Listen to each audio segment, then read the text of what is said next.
پہلے چور اسلحہ لے کر کے آتا تھا، لاٹھی اور ڈنڈا لے کر کے آتا تھا، مگر اب چور ہاتھ میں کتاب لے کے آتا ہے، ہاتھ میں قرآن لے کر آتا ہے، ہاتھ میں حدیث لے کر آتا ہے، ہاتھ میں تسبیح لے کر آتا ہے، چہرے پہ داڑھی سجا کر آتا ہے، سر پر امامہ باندھ کر آتا ہے، جسم پہ جبہ پہن کر آتا ہے۔ اسی حالت کو دیکھ کر کے ہی کسی نے کہا تھا کہ چمکتا جو نظر آئے وہ سب سونا نہیں ہوتا، اگر دنیا میں رہنا ہے تو کچھ پہچان پیدا کر۔ حضرات، اس وقت ہم اور آپ جس پاکیزہ بزم میں حاضر ہیں، اس کا انعقاد آبادی کے خوش عقیدہ مسلمانوں نے اپنے محبوب ادارہ کے بینر تلے کیا ہے۔ اجلاس کا عنوان مسلک اعلیٰ حضرت اور جشن دستار حفظ ہے۔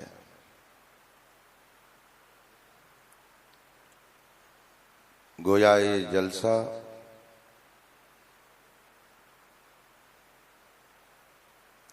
امت کے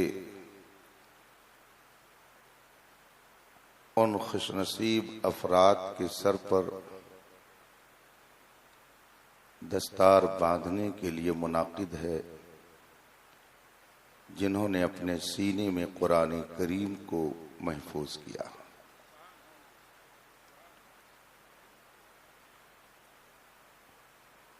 اور اوپر مسلک اعلیٰ حضرت کا عنوان دے کر یہ پیغام دیا گیا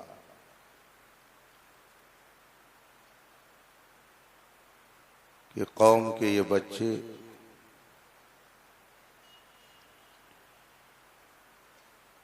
اس گروہ سے نہیں ہیں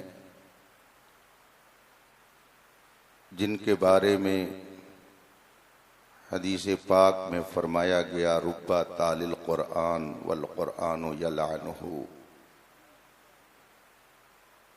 بہت سے ایسے لوگ جو قرآن کی تلاوت کرتے ہیں مگر قرآن خود ان پر لعنت بھیجتا ہے۔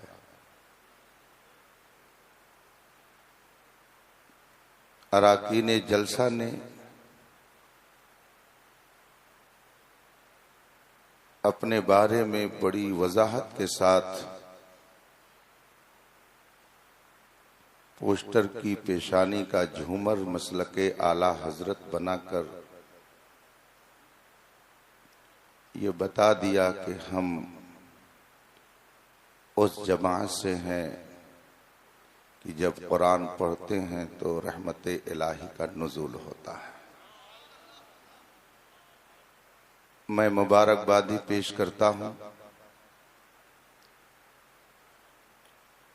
ان طلباء کو جنہوں نے قرآن کریم کو اپنے سینے میں محفوظ کرنے کے لیے اپنے اساتذہ کی بارگاہ میں زانوئے ادب تہ کیا۔ ان کے والدین کو مبارکبادی دیتا ہوں، ان کے احباب کی خدمت میں ہدیہ تبریک پیش کرتا ہوں جنہوں نے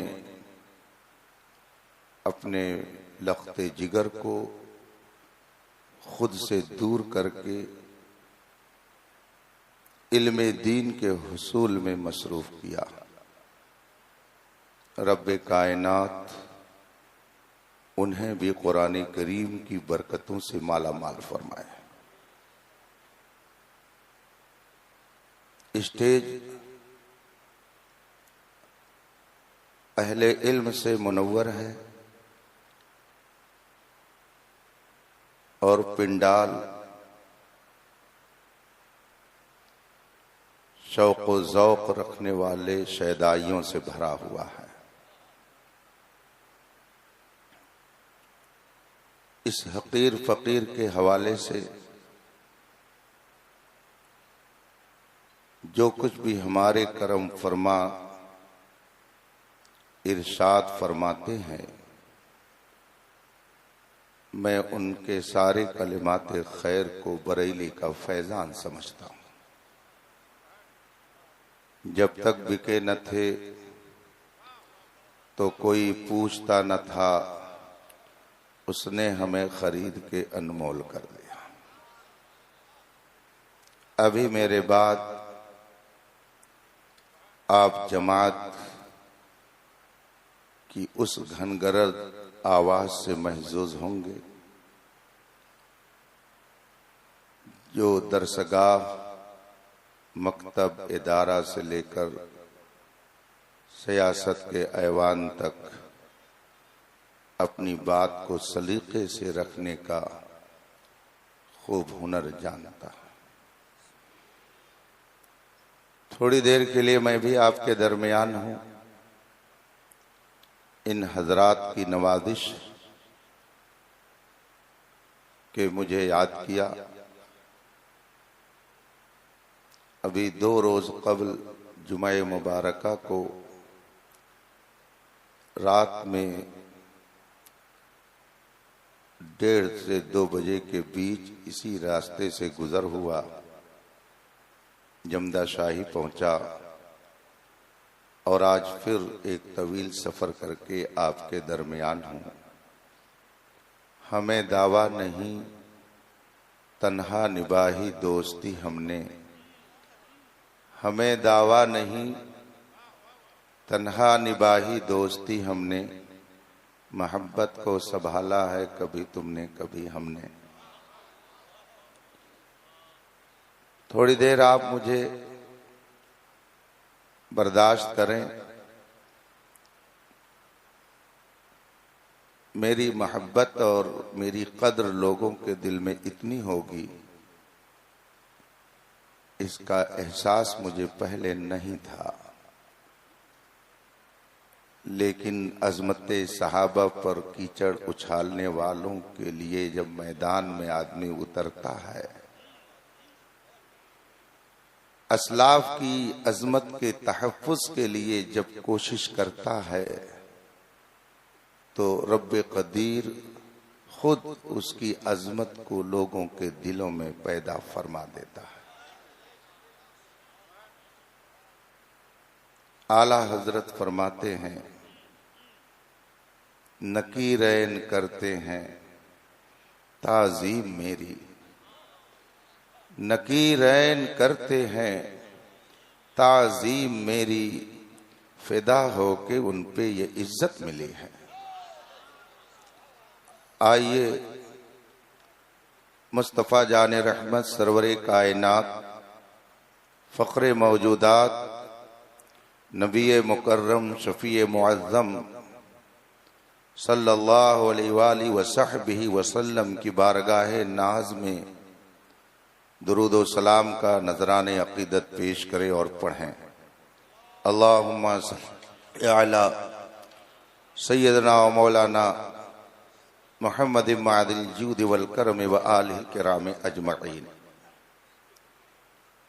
حضرات،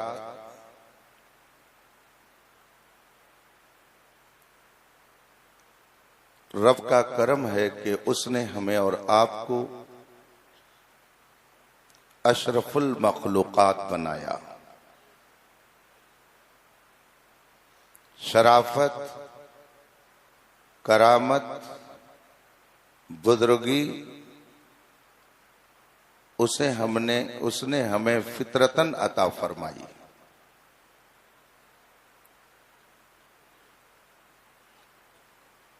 اور اس دنیا میں آنے سے پہلے جو دنیا اس نے بسائی، اس دنیا میں ساری روحوں کو جمع فرما کر